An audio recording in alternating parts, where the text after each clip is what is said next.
In this section, I'm going to show you how to do a rough gesture drawing. And why do a gesture drawing if I'm animating on the computer?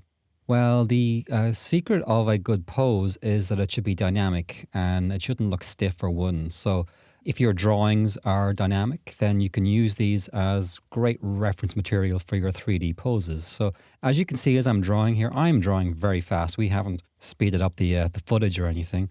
So here's the thing as you begin to do a gesture drawing. What is a gesture drawing? Why do you need it?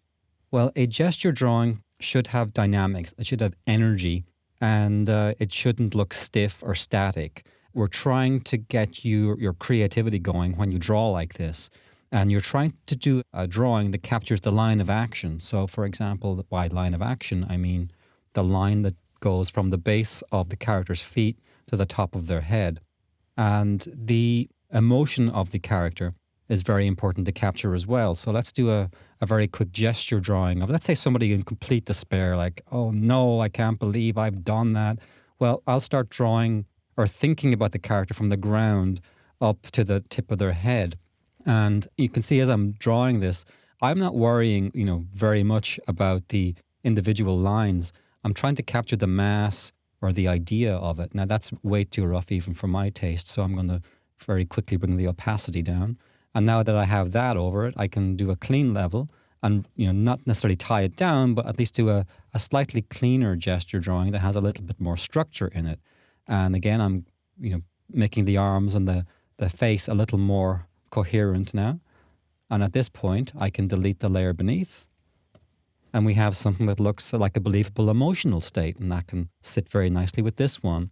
So the things to watch out for when you're doing a gesture drawing, remember that you're drawing volumes, you're not drawing lines. And what do I mean by a volume? I mean, if you're drawing a circle, don't draw it like a flat, or think about it like it's a flat plane. Think about it as a sphere. So when you're drawing it, don't be afraid to make multiple lines, and imagine that thing with some mass, like it's got an equator and it's got a median line. So you're drawing a physical thing, not a flat subject. And so think about the acting, think about the emotional content of the characters, but don't go into any great detail. Don't start putting in like freckles and wrinkles. That's a complete waste of energy at this point in the process.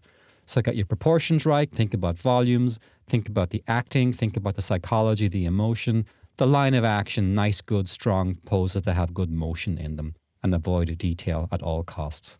That's your gesture drawing.